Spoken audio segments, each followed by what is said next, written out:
జనసేన జై జనసేన జై జై జనసేన. తను నిలబడమే కాక తోటి పార్టీ అయిన టీడీపీని కూడా నిలబెట్టడం జరిగిందని చెప్పేసి సంకోచం లేకుండా స్పష్టంగా చెప్పిండు పవన్ కళ్యాణ్ గారు. పవన్ కళ్యాణ్ గారు స్పీచ్ అంటే ఆ ఇన్ని రోజులు లెక్క కాదు, ఇన్ని రోజులు ఒక లెక్క, ఈ రోజున ఒక లెక్క. హలో నమస్తే, దిస్ ఇస్ ఆంజనేయులు. ఈ రోజు టాపిక్ వచ్చేసి జనసేన ఆవిర్భావ దినోత్సవ సభలో పవన్ కళ్యాణ్ గారి స్పీచ్ ఏ విధంగా ఉంది, అసలు పవన్ కళ్యాణ్ గారు ఏం మాట్లాడిండు, సనాతన ధర్మం గురించి ఏం మాట్లాడిండు, కూటమి ప్రభుత్వం గురించి పవన్ కళ్యాణ్ గారు ఏం మాట్లాడిండు, అదేవిధంగా వైఎస్ జగన్ గురించి పవన్ కళ్యాణ్ గారు ఏమైనా మాట్లాడిండా, దేశ రాజకీయాల గురించి పవన్ కళ్యాణ్ గారి ఆలోచన ఏంది, అసలు ఈ యొక్క జనసేన ఆవిర్భావ సభ అనేది సక్సెస్ ఆఫ్ ఫెయిల్యూరా అనేది ఈ రోజు మన టాపిక్లోకి వెళ్ళబోయే ముందు దయచేసి ఒక లైక్ ఇవ్వడం మర్చిపోకండి. వీడియో పూర్తి ఇవ్వండి, నచ్చితే మాత్రం సబ్స్క్రైబ్ చేసుకోండి. చలో టాపిక్లోకి వెళ్దాము. ఈ రోజు టాపిక్ వచ్చేసి జనసేన ఆవిర్భావ సభకి లక్షలాదిగా జనం తరలి వచ్చారు. ఎవరు ఊహించనంతగా కొంతమంది ట్రాఫిక్లో ఇరుకపోయారు. ఒక విధంగా చెప్పాలి అంటే జనసేన సభ లక్షల మంది జనంతో గెలిచిన తర్వాత దద్దరిల్లిపోయింది. పవన్ కళ్యాణ్ గారి స్పీచ్ అనేది నెక్స్ట్ లెవెల్ అని చెప్పొచ్చు. పవన్ కళ్యాణ్ గారి స్పీచ్లో హైలైట్స్ ఏందనేది కూడా ఈ రోజు మనం మాట్లాడుకుందాం. పవన్ కళ్యాణ్ గారు జనసేన ఆవిర్భావ సభలో సౌత్ టు నార్త్ దేశం మొత్తం గురించి మాట్లాడిండు, సనాతన ధర్మం గురించి కూడా మాట్లాడిండు. తెలంగాణ విషయానికి వస్తే దాశరథి కృష్ణమాచార్య గురించి మాట్లాడుతూ నా తెలంగాణ కోటి రతనాల వీణ అంటూ దాశరథి కృష్ణమాచార్య గారి మాటల్ని గుర్తు చేస్తూ బండెనక బండి గట్టి 16 బండ్లు గట్టి ఏ బండ్లే పోతావు కొడక నైజాం సర్కరోడా అంటూ గద్దరన్నను యాదికి తెచ్చుకుంటూ గద్దరన్న నన్ను తమ్ముడా అని పిలిచేటోడు, గద్దరన్నకు నాకు నా అనుబంధం ఇది అని చెప్పేసి ఆంధ్రప్రదేశ్ గడ్డ మీద తెలంగాణ కవులైనటువంటి దాశరథి కృష్ణమాచార్య గురించి అదేవిధంగా గద్దరన్న గురించి ప్రస్తావన ఇస్తూ తన స్పీచ్ను మొదలుపెట్టడం అంటే మనం అర్థం చేసుకోవచ్చు ఆయనకు తెలంగాణ ఆంధ్ర సౌత్ నార్త్ కాదు, భారతదేశం అంటే ఎంత పిచ్చో మనకు స్పష్టంగా అర్థమైపోతుంది. ఏ రాష్ట్రంలో గొప్ప వాళ్ళున్నా వాళ్ళను గౌరవించే వ్యక్తిత్వం పవన్ కళ్యాణ్ గారిని మరొకసారి స్పష్టంగా అర్థమైపోయింది. దేశం కోసం ప్రాణం ఇవ్వడానికైనా సిద్ధంగా ఉంటా అని చెప్పి చాలా సార్లు పవన్ కళ్యాణ్ గారు చాలా సభలో చెప్పిండు. దానికి తగ్గట్టుగానే సౌత్ నార్త్ కాదు నేను భారతీయుని అని చెప్పేసి వెలుగెత్తి దాటిండి. ఈ రోజు జనసేన ఆవిర్భావ సభ వేదికగా ఓటమిలో ఎట్లా నిలబడ్డాడో ఈ రోజున గెలుపులో కూడా అంతే ఓదార్పుతోటి, అంతే సహనంతో, అంతే బాధగా ఈరోజు అయితే కనిపించిండు. పవన్ కళ్యాణ్ అనే వ్యక్తి ఒక శక్తిగా భారతదేశ రాజకీయాల్లో ఎదుగుతాడు అనడానికి ఈ రోజున పవన్ కళ్యాణ్ గారు జనసేన ఆవిర్భావ దినోత్సవ వేదికగా మాట్లాడిన మాటలు భారతదేశ రాజకీయాల గురించి, ఆయన చరిత్రల గురించి, ప్రతి విషయం గురించి, బంగ్లాదేశ్ ఇండియా విభజన సమయంలో ఎంతమంది భారతీయులు ప్రాణత్యాగం చేశారో, అసలు హిందువులు సనాతన ధర్మం గురించి, అక్కడ ఎంతమంది హిందువులు ఊచకోత కోయబడ్డారు, ఇటు బంగ్లాదేశ్లో కానీ ఇటు పాకిస్తాన్లో కానీ అప్పుడు ఎంతమంది దేశ విభజన సమయంలో హిందువుల శాతం ఉండేది, ఇప్పుడు ఎంతమంది మిగిలిపోయిండ్రు అంటూ ఇటు భారత్ బంగ్లాదేశ్ గురించి, భారత్ పాకిస్తాన్ విభజన గురించి పవన్ కళ్యాణ్ గారు చాలా స్పష్టంగా చెప్పడం జరిగింది.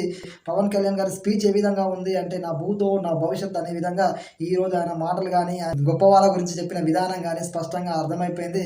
ఆయన ప్రసంగం మొదటి నుంచి చివరి దాకా నిజంగా చెప్పాలంటే ఇప్పటిదాకా ఎన్నడూ మాట్లాడని విధంగా క్లారిటీగా పవర్ఫుల్గా దేశ రాజకీయ చరిత్ర పైన పవన్ కళ్యాణ్ గారికి సుస్పష్టమైన అవగాహన ఉందని ఈ స్పీచ్తో తేటతెల్లమైపోయింది. సనాతన ధర్మం గురించి కూడా క్లారిటీగా మాట్లాడిండు. కొత్తగా ఏం సనాతన ధర్మం గురించి మాట్లాడలేదు. 15 సంవత్సరాల వయసు నుంచి నేటి దాకా నేను సనాతన ధర్మం రక్షకుడిని, తండ్రి కమ్యూనిస్ట్ అయినా మా ఇంట్లో రామనామ స్మరణే ఉంటుంది. తను నిలబడమే కాక తోటి పార్టీ అయిన టీడీపీని కూడా నిలబెట్టడం జరిగిందని చెప్పేసి సంకోచం లేకుండా స్పష్టంగా చెప్పిండు పవన్ కళ్యాణ్ గారు. మల్టిపుల్ భాషలు ఉండాలి, కేవలం తెలుగునే కాదు ఇంగ్లీషు, తమిళం, ప్రతి ఒక్క భాషను, హిందీ భాషను కూడా గౌరవించాలి. తమిళనాడులో హిందీకి వ్యతిరేకంగా పోరాటం జరుగుతుంటే లేదు హిందీ భాషను కూడా మనం గౌరవించుకోవాలి. భారతదేశం అనేది అన్ని రాష్ట్రాల కలయిక, అన్ని భాషల కలయిక, ఖచ్చితంగా అన్ని భాషలు సమన్వయంతో ముందుకు పోవాలని చెప్పడం జరిగింది. అదేవిధంగా జగన్మోహన్ రెడ్డి గారి గురించి తక్కువనే మాట్లాడిండు. 11 సీట్లకు పరిమితం చేసినామని చెప్పేసి పవన్ కళ్యాణ్ గారు స్పష్టంగా చెప్పిండు. అది కార్పొరేటర్కి ఎక్కువ, ఎమ్మెల్యేకి తక్కువ అని జగన్ మాట్లాడిన ఆ విషయాన్ని పవన్ కళ్యాణ్ గారు ప్రస్తావించలేదు. ఎందుకంటే ఆయన 11 సీట్లు వచ్చినాయి.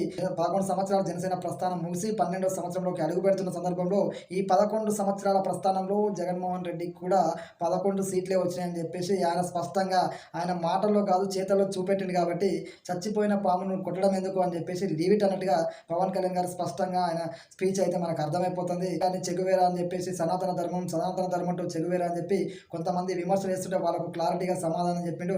దేశ విభజన దగ్గర నుంచి నేటి వరకు చరిత్ర మీద పవన్ కళ్యాణ్ గారికి ఉన్న ఆలోచన, చరిత్ర మీద పవన్ కళ్యాణ్ గారికి ఉన్న పట్టు, ఆ జ్ఞానం అనేది చరిత్ర గురించి పూర్తి అవగాహన ఉన్న వ్యక్తి పవన్ కళ్యాణ్ గారు అని చెప్పేసి స్పష్టంగా అర్థమైపోయింది అని చెప్పిండు. ఏమీ తెలుసుకోకుండానే 12 సంవత్సరాలు పార్టీని నడిపిస్తామా, ఎవరెవరు ఏదో మాట్లాడతారు కానీ అవన్నీ పట్టించుకోవాల్సిన అవసరం లేదు. ఎవరికో సమాధానం చెప్పాల్సిన అవసరం లేదు. చరిత్ర జన సైనికులు కూడా తెలుసుకోవాలి. జనసేన పార్టీ కోసం కష్టపడాల వాళ్ళందరి గురించి మాట్లాడి చెగువేరా గురించి కూడా మాట్లాడడం జరిగింది. చెగువేరా అంటే నాకు కమ్యూనిస్టు భావజాలం కంటే చెగువేరా అనే వ్యక్తి నాకు మానవత్వ పరంగా ఆయన చేసిన ఒక డాక్టర్ వృత్తిలో ఉన్న వ్యక్తి ఇంకో దేశం కోసం పోరాటం చేస్తూ మానవత్వాన్ని చూపించి ప్రజల తరపున నిలబడ్డాడు కాబట్టి ఆయన మానవత్వం నాకు ఇన్స్పిరేషను. ఎవరే సనాతన ధర్మంతో చెగువేరా అని చెప్పి ఏలన చేసినా పట్టించుకోవాల్సిన అవసరం లేదు. నేనేందనేది నేను ప్రజలకు ఏం చేయాలనుకుంటున్నా అనేది అది చేసుకుంటూ పోతా తప్ప ఇవన్నీ పట్టించుకోను అని చెప్పేసి పవన్ కళ్యాణ్ గారు స్పష్టంగా చెప్పడం జరిగింది. వీళ్ళకైతే ఒక పాజిటివ్ వైబ్రేషన్తో కూడిన స్పీచ్ ఇచ్చాడు. స్పీచ్ మనం మొత్తం వింటే మాత్రం పవన్ కళ్యాణ్ గారి స్పీచ్ వింటే వాటర్ స్పీచ్ అనిపిస్తుంది. చాలా క్లారిటీ ఉంది, చాలా పవర్ఫుల్గా ప్రతి దాని మీద అవగాహనతో కూడిన స్పీచ్ అయితే పవన్ కళ్యాణ్ గారు ఇవ్వడం జరిగింది. తెలంగాణ గురించి మాట్లాడిండు, తమిళనాడులో జరుగుతున్నటువంటి హిందీ భాష వ్యతిరేక ఉద్యమం గురించి మాట్లాడిండు. ఇందులో భాగమైనప్పుడు అన్ని రాష్ట్రాలను గౌరవించినప్పుడు అన్ని భాషల్ని కూడా గౌరవించాల్సిన బాధ్యత ప్రతి రాష్ట్రానికి ఉంటుందని క్లియర్ కట్గా తన యొక్క అభిప్రాయాన్ని చెప్పడం జరిగింది.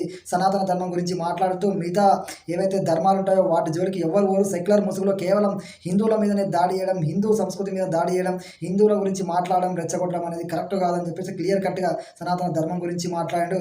అదేవిధంగా మనం నెగ్గడంతో పాటు మన పొత్తులో ఉన్న టీడీపీ పార్టీని కూడా నెగ్గే విధంగా మనం నిలబడి వాళ్ళు నిలబెట్టినామని చెప్పిండు. దేశ రాజకీయాల్లో ఈ రెండు పార్టీలు బీజేపీతో కలిసి 3 పార్టీలు జాతీయ రాజకీయాల్లో ఈ రోజున బీజేపీ అధికారానికి దోహదపడ్డాయని చెప్పిండు. ఒక విధంగా చెప్పాలంటే పార్టీ నిర్మాణం గురించి, పార్టీ కోసం కష్టపడ్డ వాళ్ళ గురించి, నిరంతరం పార్టీని భుజాన వేసుకొని నడుస్తున్న జన సైనికుల గురించి పవన్ కళ్యాణ్ గారు ఈ మీటింగ్లో అయితే స్పష్టంగా చెప్పడం జరిగింది. ఆయన తమిళంలో మాట్లాడిండు, మరాఠీలో మాట్లాడిండు, తెలంగాణ గురించి మాట్లాడిండు. ఈ సభ మొత్తం దేశ రాజకీయాల గురించి లక్షల మంది జనంతో జనసేన సభ దద్దరిల్లిపోయింది. పవన్ కళ్యాణ్ గారి స్పీచ్ అయితే వేరే లెవెల్ అని చెప్పొచ్చు. పవన్ కళ్యాణ్ గారి స్పీచ్ అంటే ఆ ఇన్ని రోజులు లెక్క కాదు, ఇన్ని రోజులు ఒక లెక్క, ఈ రోజున ఒక లెక్క, ప్రతి ఒక్కరికి క్లారిటీ తోటి, ముఖ్యంగా ప్రతి విషయం మీద, ప్రతి రాష్ట్రం మీద పూర్తి అవగాహనతోటి పవన్ కళ్యాణ్ గారు మాట్లాడిన విధానం అయితే నా భూతో నా భవిష్యత్ అని చెప్పొచ్చు.